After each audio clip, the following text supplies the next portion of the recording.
जय हिंद। तो आज की क्लास में हम लोग बात करेंगे क्लास 10th भारतीय भवन बुक का जो जीव विज्ञान है उसका जो फर्स्ट चैप्टर है जैव प्रक्रम पोषण, उसका जो भी लघुत्तरीय प्रश्न है उन सभी को आज हम लोग हल करेंगे। तो बच्चों आज हमारे साथ शुरू से अंत तक बने रहिएगा, क्योंकि देखिए आज की क्लास बहुत ही महत्वपूर्ण है, क्योंकि आज सभी क्वेश्चन करना है आज ही क्लास में। ठीक है, तो आप लोग हमारे साथ बने रहिए। चलिए क्लास को स्टार्ट करते हैं। तो देखिए सबसे पहला क्वेश्चन कहता है क्या कि जीवों के लिए पोषण क्यों अनिवार्य है। जो कहता है कि जीव है उसके लिए पोषण ही क्यों अनिवार्य है। तो जीवों के संचालन, वृद्धि, टूट फूट को रोकने आदि कार्यों के लिए जीवों को ऊर्जा की आवश्यकता होती है। कहता है कि जीवों के संचालन, जो मतलब संचालन मतलब जो उससे चलना होता है, वृद्धि जो उसमें विकास होता है, टूट फूट मतलब जो कमियां होती है, इन सभी चीज़ों को करने के लिए जीवों की ऊर्जा की आवश्यकता होती है। कहता है कि ऊर्जा प्राप्त करने के लिए खाद्य पदार्थों की ज़रूरत होती है। जो ऊर्जा हम लोग प्राप्त करते हैं उसके लिए हम लोग खाद्य पदार्थ मतलब हम लोग को कुछ शरीर में खाने की ज़रूरत पड़ती है। तो कहता है कि जो ये खाद्य पदार्थ जो होता है जो पोषण की क्रिया से जीव प्राप्त करते हैं, जो ये खाद्य पदार्थ की ज़रूरत होती है ना, यह खाद्य पदार्थ पोषण की जब क्रिया होती है उसी से जीव क्या करती है, प्राप्त करती है। तो इसीलिए हमारे जीवों के लिए पोषण अनिवार्य है, क्योंकि पोषण से ही खाद्य पदार्थों की प्राप्ति होती है। ठीक है, चलिए अगला क्वेश्चन देखिए। तो अगला क्वेश्चन कहता है कि पोषण की परिभाषा लिखिए। तो कहता है कि पोषण वह विधि जिससे जीव पोषक तत्वों को ग्रहण कर उनका उपयोग करते हैं, पोषण कहलाता है। कहता है कि वह विधि जिससे जीव जो होता है पोषक तत्वों को ग्रहण करता है और फिर उसका उपयोग करता है, तो वही क्या कहलाता है, पोषण कहलाता है। ठीक है, अगला क्वेश्चन देखिए। अगला क्वेश्चन कहता है क्या कि स्वपोषण किन किन परिस्थितियों का होना आवश्यक है। पोषण की किन किन परिस्थितियों का होना आवश्यक है और इसके उपोत्पाद क्या है। ठीक है, इसका उत्पाद किसी चीज़ों से होता है। कहता है कि स्वपोषी के लिए प्रकाश संश्लेषण आवश्यक है। हरे पौधे सूर्य के प्रकाश की उपस्थिति में क्लोरोफिल नामक वर्णक से CO2 कार्बन डाइऑक्साइड और जल के द्वारा कार्बोहाइड्रेट का निर्माण करते हैं और इस क्रिया में ऑक्सीजन गैस बाहर निकलता है।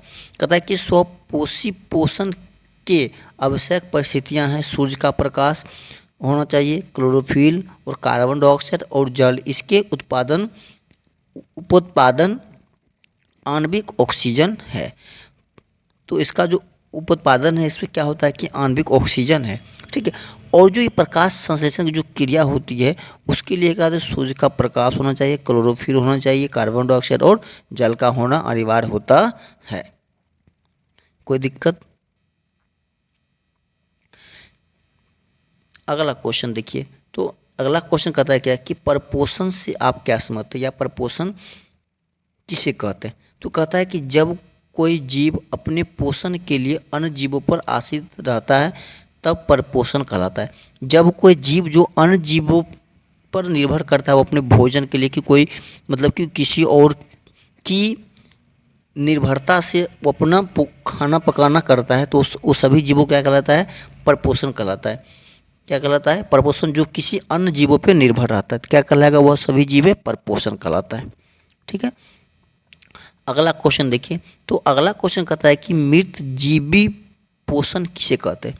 तो कहता है कि जब कोई जीव अपना भोजन मृत या सड़ी गली वस्तुओं से प्राप्त करता है तब उसे मृत जीवी पोषण कहते हैं।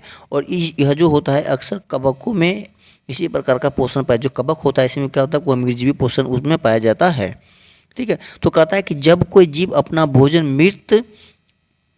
मृत तथा सड़ी गली वस्तुओं से प्राप्त करता है तो क्या कहलाता है, मृतजीवी पोषण कहलाता है। कोई दिक्कत? चलिए अगला क्वेश्चन देखिए। कहता है कि परजीवी पोषण क्या कहलाता है। जो परजीवी पोषण होता है वह क्या कहलाता है।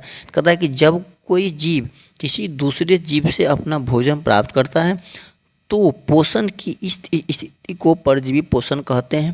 कहता है कि ऐसी जीवों को परजीवी कहते, जो ऐसा जीव तो उससे हम लोग क्या कहते हैं, परजीवी कहते हैं।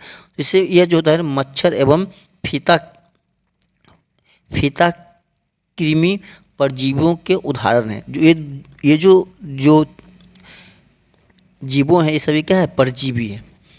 ठीक है, तो कहता है क्या कि जब कोई जीव किसी दूसरे जीव से अपना भोजन प्राप्त करता है, मतलब कि जो कोई एक जीव होता है किसी दूसरे जीव से अपना भोजन प्राप्त करता है, तो पोषण की इस स्थिति को परजीवी पोषण कहते हैं। जो पोषण की जो स्थिति होता है इसी को हम लोग क्या कहते हैं, परजीवी पोषण कहते हैं। और जो ऐसा जीव होता है उसे हम लोग क्या करते हैं, परजीवी कहते हैं। ठीक है, जैसे मान लिया मच्छर हो गया, फीता, कृमि, ये सभी क्या है कि परजीवी का उदाहरण है। कोई दिक्कत, मैंने 2 बार का समझाया था कि ताकि आप लोग समझ पाइएगा। अगला क्वेश्चन देखिए, तो अगला क्वेश्चन कहता है क्या है कि प्राणी संपोषी जीव किसे कहते हैं। तो कहता है कि वैसा पोषण जिसमें प्राणी अपना भोजन ठोस या द्रव के रूप में जंतुओं के भोजन ग्रहण करने की विधि द्वारा ग्रहण करते हैं। तो कहता है कि वैसा पोषण जिसमें प्राणी अपना भोजन ठोस या द्रव के रूप में जंतुओं के भोजन करने की विधि द्वारा ग्रहण करते हैं, प्राणी संपोषी कहलाता है। और इस प्रकार का लक्षण अमीबा, मेढक, मनुष्य आदि में पाया जाता है। ठीक है, चलिए अगला क्वेश्चन देखिए। अगला क्वेश्चन कहता है क्या कि प्रकाश संश्लेषण से आप क्या समझते हैं। कहता है इसे हमें समझाने के लिए। तो कहता है क्या है, देखिए कि जिस प्रक्रिया के द्वारा हरे पौधे अपना भोजन तैयार करते हैं, अर्थात वैसी प्रक्रिया जिसमें हरे पौधे सूर्य की उपस्थिति में वायुमंडल से CO2 गैस तथा जमीन से जल एवं खनिज लवण खींचकर भोजन बनाती है, प्रकाश संश्लेषण कहलाता है। हरे पौधे में हरित लवक जिनके कारण पौधे प्रकाश संश्लेषण की क्रिया करते हैं, इसमें सूर्य की ऊर्जा की आवश्यकता से प्रकाश संश्लेषण में सरल और कार्बनिक अणु CO2 जल का पादप कोशिकाओं में स्थिर कर कार्बनिक अणु ग्लूकोज में होता है। देखिए ये प्रकाश संश्लेषण के समीकरण है, प्रकाश संश्लेषण की रासायनिक समीकरण। तो देखिए होगा हमारा 6CO2 प्लस 12H2 जब सूर्य के प्रकाश के उपस्थिति में क्लोरोफिल की उपस्थिति में जब अवक्रिया करता है तो C6H12O6 plus 6O2 plus H2O बनता है। तो इससे हमको क्या बन रहा है, ग्लूकोज बन रहा है। क्या बन रहा है, ग्लूकोज। ठीक है, यही हमारा क्या है, प्रकाश संश्लेषण की अभिक्रियाएं हैं। चलिए अगला क्वेश्चन देखिए। तो अगला क्वेश्चन कहता है क्या कि पत्तियों को प्रकाश संश्लेषित अंग क्यों कहा जाता है। जो पत्तियां हैं उसे प्रकाश संश्लेषित अंग क्यों कहता है। कहता है कि प्रकाश संश्लेषण की क्रिया शुरू से अंत तक क्लोरोप्लास्ट में ही होता है। क्लोरोप्लास्ट में क्लोरोफिल वर्णक पाया जाता है। यह अधिकांश पौधे की पत्तियों में पाया जाता है, इसलिए पत्तियों को प्रकाश संश्लेषण अंग कहा जाता है। तो देखिए क्या कर रहा है, कहता है कि प्रकाश संश्लेषण की जो क्रिया शुरू होता है शुरू से अंत तक क्लोरोप्लास्ट में ही होता है। किस में होता है, क्लोरोप्लास्ट में होता है।